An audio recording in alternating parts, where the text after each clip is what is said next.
Good morning students, कैसे हो। देखिए हम चैप्टर नंबर 10 प्रकाश संश्लेषण के बारे में पढ़ रहे हैं और इस प्रकाश संश्लेषण में पेड़ पौधे, उनके हरे भाग सूर्य के प्रकाश की उपस्थिति में कार्बन डाइऑक्साइड और जल के द्वारा कार्बनिक भोज्य पदार्थों का निर्माण करते हैं।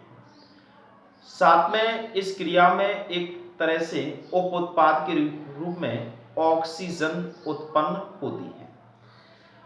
आज हम पढ़ेंगे कि ये जो प्रकाश संश्लेषण की जो क्रिया है ये किस प्रकार से होती है, अर्थात प्रकाश संश्लेषण की क्रिया विधि। प्रकाश संश्लेषण, जिसको फोटोसिंथेसिस कहते हैं, प्रकाश संश्लेषण की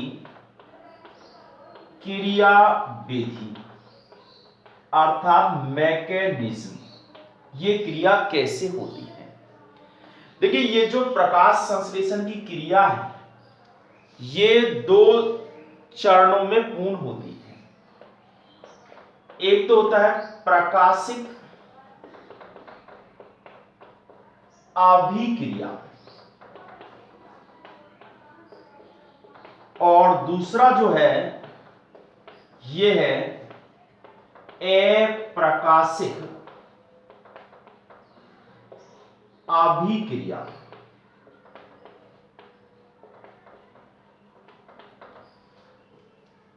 प्रकाशिक अभिक्रिया सूर्य के प्रकाश की उपस्थिति में होती है।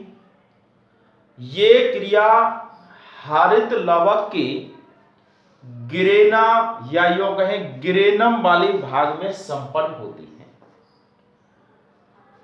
जबकि अप्रकाशिक अभिक्रिया में प्रकाश की आवश्यकता नहीं होती है और ये क्रिया हरित लवक के स्ट्रोमा वाले भाग में संपन्न होती है।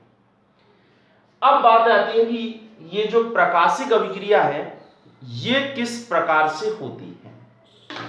तो आज हम पढ़ेंगे प्रकाशिक अभिक्रिया के बारे में। देखिए ये जो प्रकाशिक अभिक्रिया है ये प्रकाश रासायनिक अभिक्रिया के नाम से जानी जाती है।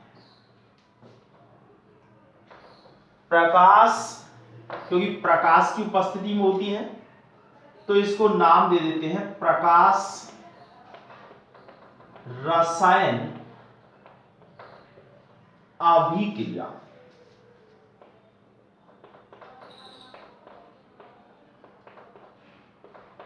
ये जो प्रकाश रसायन अभिक्रिया है इसे एक तरह से हिल नामक वैज्ञानिक के द्वारा इस क्रिया के बारे में बताया गया था, इसलिए इसको हिल अभिक्रिया भी कहते हैं। अर्थात प्रकाशिक अभिक्रिया कहें, प्रकाश रसायन अभिक्रिया कहें या इसे लाइट रिएक्शन कहें या इसे हिल अभिक्रिया कहें।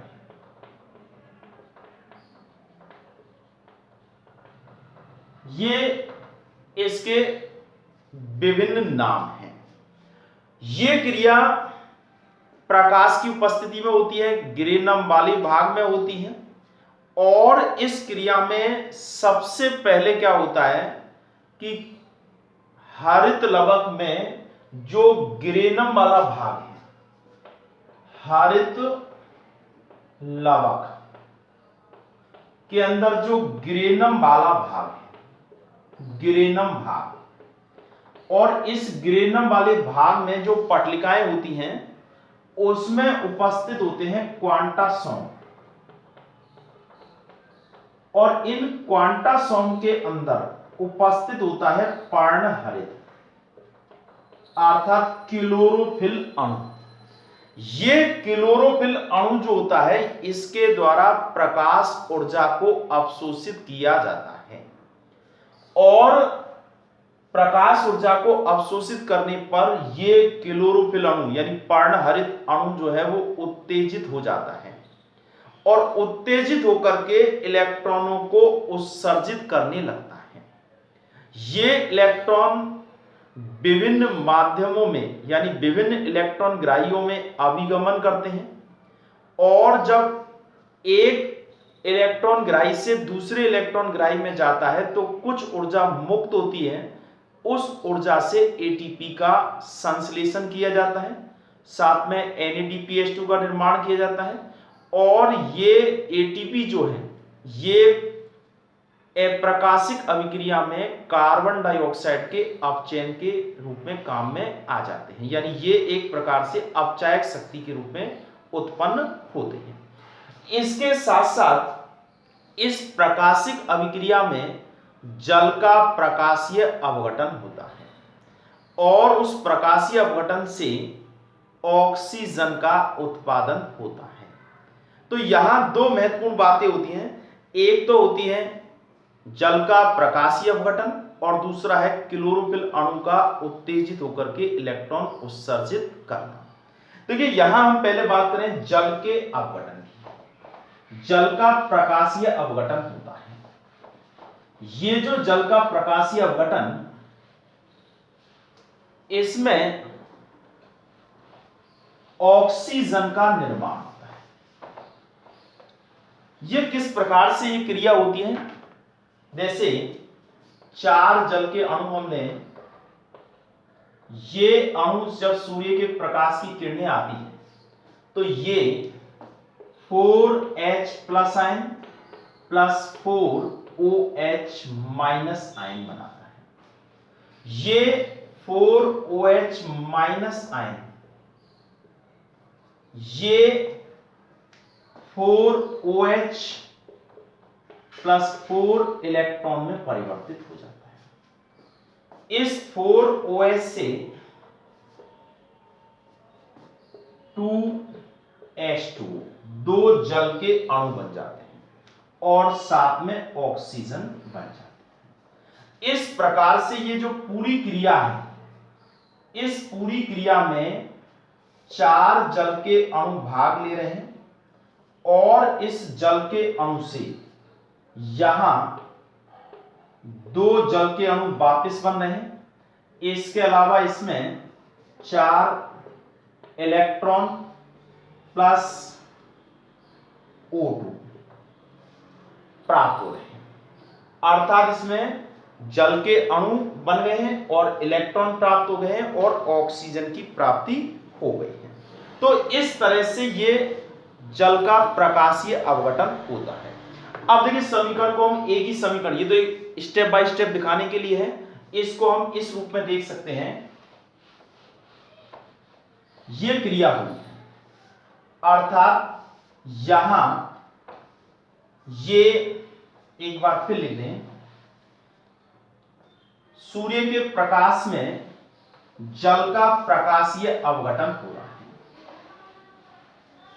और इस प्रकाशीय अपघटन की जो क्रिया है इसमें मैग्नीज आयन और क्लोरीन आयन की महत्वपूर्ण भूमिका होती है। देखिए ये दोनों आयन इस क्रिया के लिए उत्तरदायी होते हैं, अर्थात 4H2O यहां Mn+2 आयन Cl माइनस, और यहां सूर्य का प्रकाश की विकिरण है और यहां 2 जल के अणु, साथ में 4 hydrogen ion plus 4 electron plus O2 इस तरह से प्राप्त होते हैं। यहां हाइड्रोजन आयन और प्राप्त होता है, पहले हमने नहीं लिखा था, यहां पर हाइड्रोजन आयन भी प्राप्त होता है।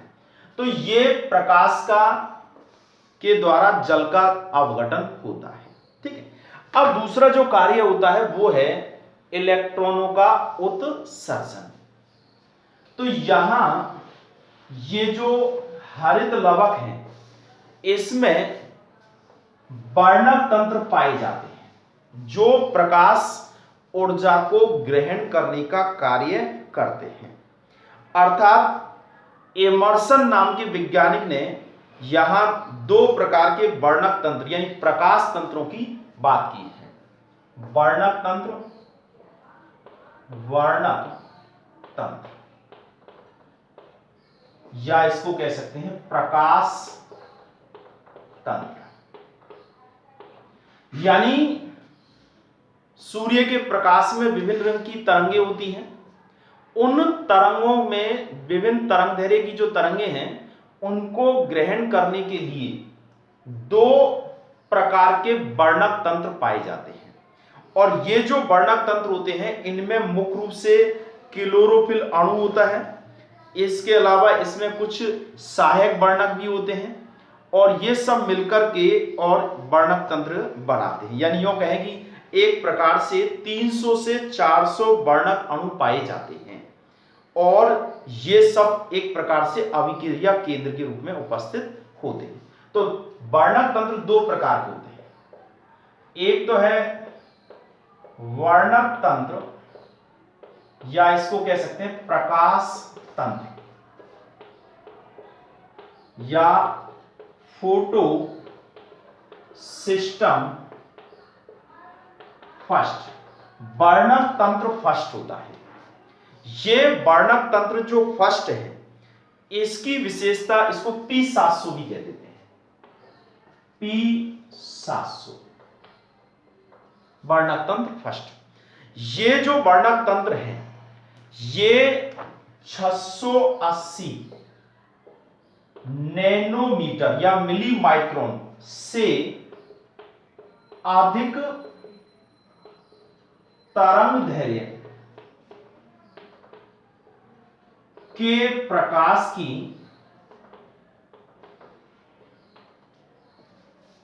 विकिरणों को अवशोषित करता है।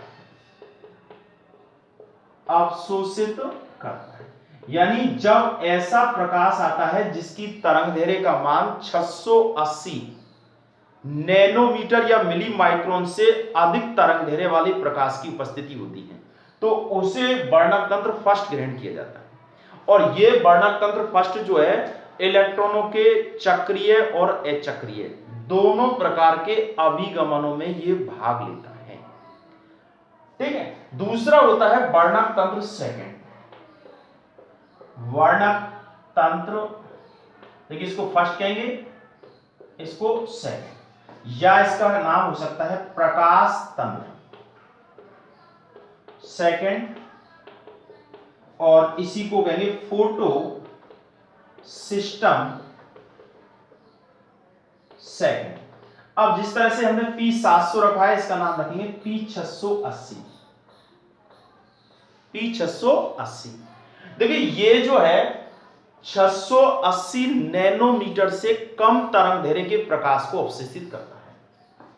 680 नैनोमीटर मिली माइक्रोन से कम तरंगदैर्घ्य के प्रकाश को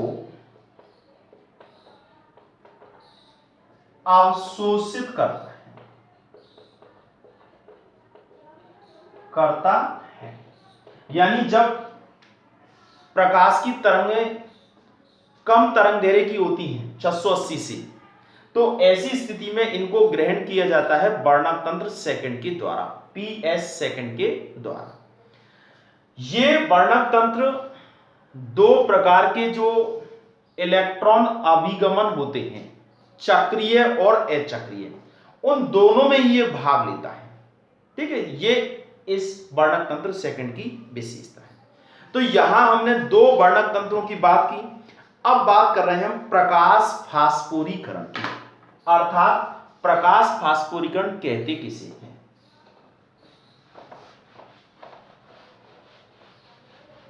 प्रकाश फास्फोरीकरण को अंग्रेजी में कहते हैं फोटोफास्फोराइलेशन। और देखिए प्रकाश फास्फोरीलीकरण,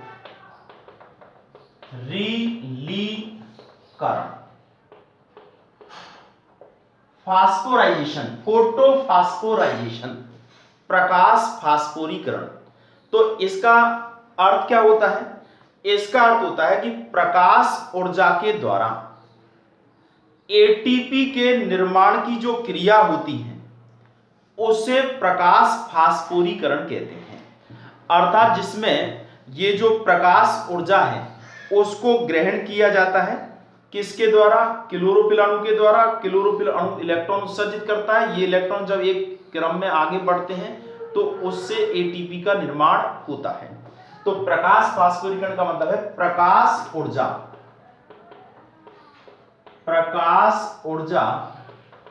के द्वारा, प्रकाश ऊर्जा के द्वारा एटीपी के निर्माण, एटीपी अणु के निर्माण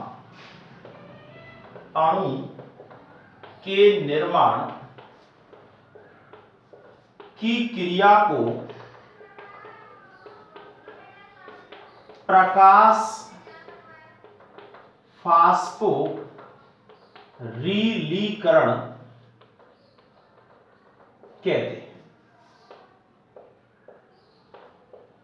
कहते हैं। इसका मतलब होता है कि जब प्रकाश ऊर्जा के द्वारा किसका उपयोग किया जाएगा?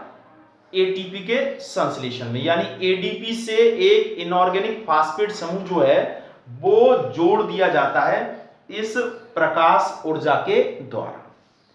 अब देखिए, ये जो प्रकाश फास्फोरीकरण की जो क्रिया है ये इलेक्ट्रॉनों के अभिगमन के द्वारा होती है, क्योंकि जब क्लोरोफिल अणु प्रकाश ऊर्जा को ग्रहण करता है तो इलेक्ट्रॉन उत्सर्जित करता है, और ये इलेक्ट्रॉन विभिन्न इलेक्ट्रॉन ग्राहियों से जब अभिगमन करते हैं तो कुछ स्थानों पर जो ऊर्जा मुक्त होती है उस ऊर्जा के द्वारा एटीपी का संश्लेषण किया जाता है। तो इस तरह से ये क्रिया दो प्रकार से होती है, चक्रीय एवं अचक्रीय प्रकाश फास्फोरीकरण।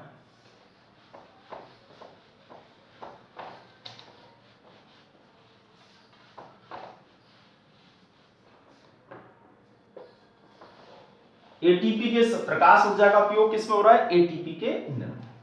तो ये एक तो होता है चक्रीय प्रकाश फास्फोरीलीकरण, अर्थात साइक्लिक फोटोफास्फोराइजेशन, और दूसरा होता है अचक्रीय प्रकाश फास्फोरीलीकरण,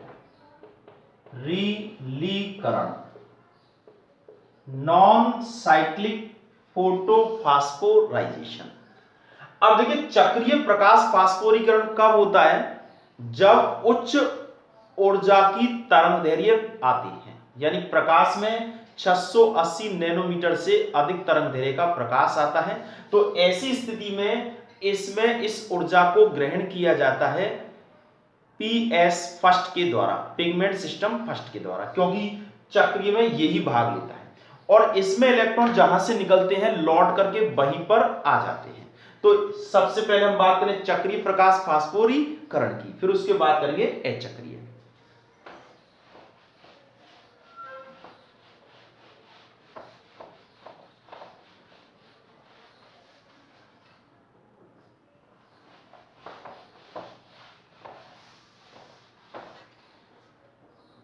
चक्रीय प्रकाश फास्फोरीकरण, पहला चक्रीय प्रकाश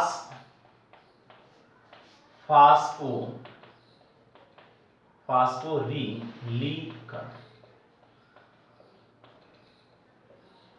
अब चक्रीय प्रकाश फास्फोरीकरण को एक प्रकार से कह सकते हैं चक्रीय इलेक्ट्रॉन अभिगमन। बात वही है। देखिए, इसमें क्या होता है कि जैसे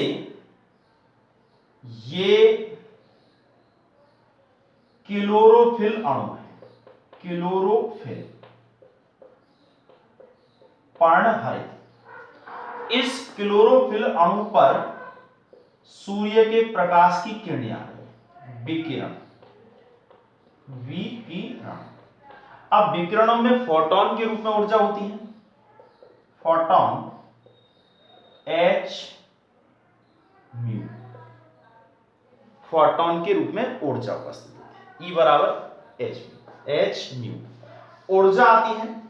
ये 680 नैनोमीटर से उच्च तरंग दैर्घ्य, उच्च तरंग दैर्घ्य, ऐसी तरंगें जिनकी तरंग दैर्घ्य का मान 680 नैनोमीटर से अधिक है। यहां क्लोरोफिल अणु के अंदर उपस्थित जो PS फर्स्ट है, फोटो सिस्टम फर्स्ट, और इस फोटो सिस्टम को हम कहते हैं P700। ये क्लोरोफिल अणु का ये जो फोटो सिस्टम है ये उत्तेजित हो जाता है और उत्तेजित होकर के इलेक्ट्रॉन उत्सर्जित करता है। इलेक्ट्रॉन, ये इलेक्ट्रॉन फेरोडॉक्सिन इलेक्ट्रॉन ग्राही के द्वारा इसे ग्रहण कर लिया जाता है, अर्थात इलेक्ट्रॉन उत्सर्जित करके क्लोरोफिल अणु तो ऑक्सीकृत हो जाता है और फेरोडॉक्सिन अणु अपचयित हो जाता है। ये फेरोडॉक्सिन अणु इस इलेक्ट्रॉन को साइटोक्रोम B6 को ट्रांसफर कर देता है। साइटोक्रोम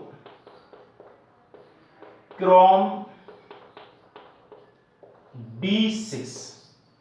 अब जब फेरोडॉक्सिन से ये इलेक्ट्रॉन साइटोक्रोम B6 पर आता है तो यहां ऊर्जा मुक्त होती है। ऊर्जा मुक्त होने के कारण ADP से एक inorganic phosphate IP inorganic phosphate जुड़ जाता है और बन जाता है ATP, अर्थात ATP का संश्लेषण हो जाता है। और ये प्रकाश ऊर्जा के कारण होता है, तो यही क्या कहलाएगा? प्रकाश फास्फोरीकरण। ये साइटोक्रोम B6 से ये इलेक्ट्रॉन साइटोक्रोम F पर चला जाता है, यानी स्थानांतरित हो जाता है, इलेक्ट्रॉन का विगमन हो जाता है। यहां पर भी ऊर्जा के मान में इतनी कमी होती है कि ADP से एक इनऑर्गेनिक फास्फेट जुड़ जाता है और बन जाता है ATP, अर्थात दूसरा ATP बन जाता है। साइटोक्रोम F से ये इलेक्ट्रॉन निम्न ऊर्जा स्तर में गति कर रहा है और ये प्लास्टोसाइनिन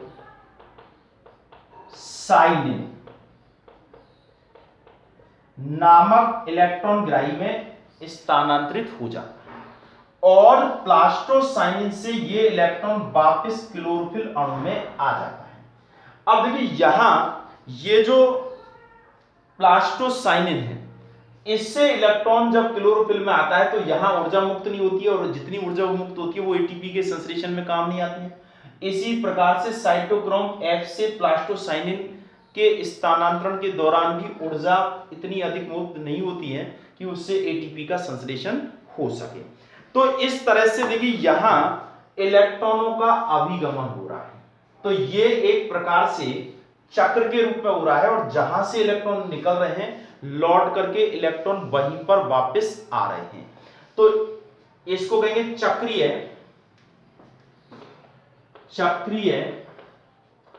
इलेक्ट्रॉन अभिगमन, या इसमें क्या हो रहा है? ATP का संश्लेषण हो रहा है, तो इसको कहेंगे चक्रीय प्रकाश फास्फोरिलीकरण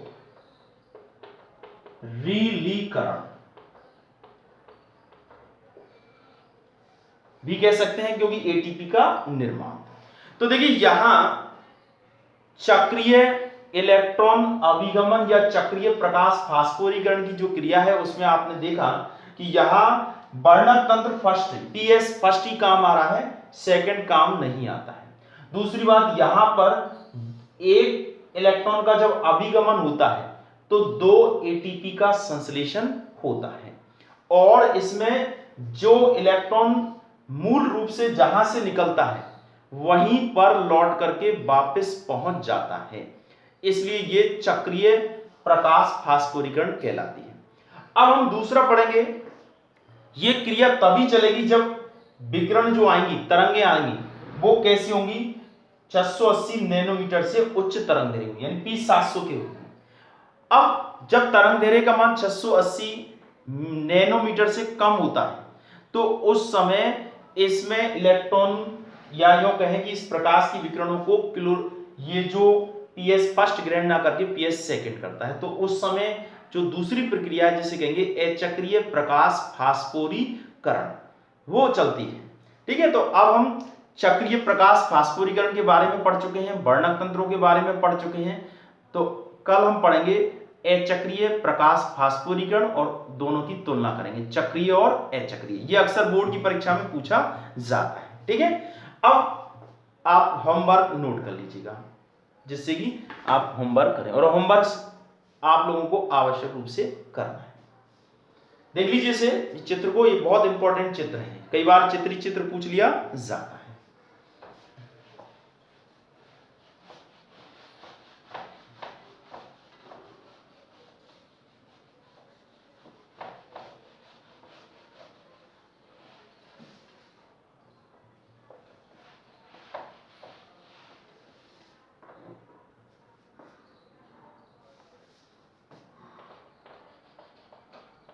होमवर्क,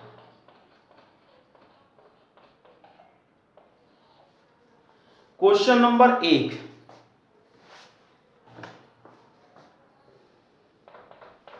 प्रकाश संश्लेषण की क्रिया, प्रकाश संश्लेषण की क्रिया, प्रकाश संश्लेषण की क्रिया किन दो चरणों में, किन दो चरणों में पूर्ण होती है, किन दो चरणों में पूर्ण होती है। पहला प्रश्न ये है। प्रश्न नंबर 2 है, प्रकाश संश्लेषण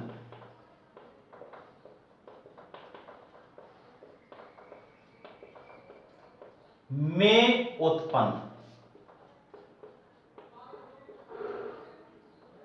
देखिए प्रकाश संश्लेषण में कौन सी गैस उत्पन्न होती है, ऑक्सीजन। प्रकाश संश्लेषण में उत्पन्न O2 किस के अवघटन से प्राप्त होती है। ये बहुत पूछा जाता है कि जो ऑक्सीजन बनती है वो कहां से आती है, कार्बन डाइऑक्साइड से आती है या जल से आती है या वातावरण से ली जाती है, कहां से आती है। तीसरा जो है, प्रकाश फास्फो रीलीकरण किसे कहते हैं।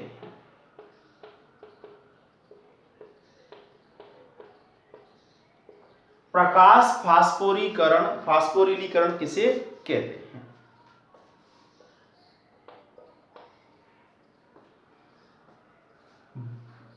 वर्णक तंत्र या पीएस फर्स्ट द्वारा प्रकाश की किन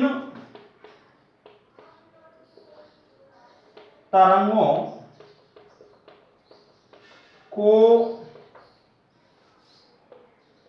अवशोषित किया जाता है।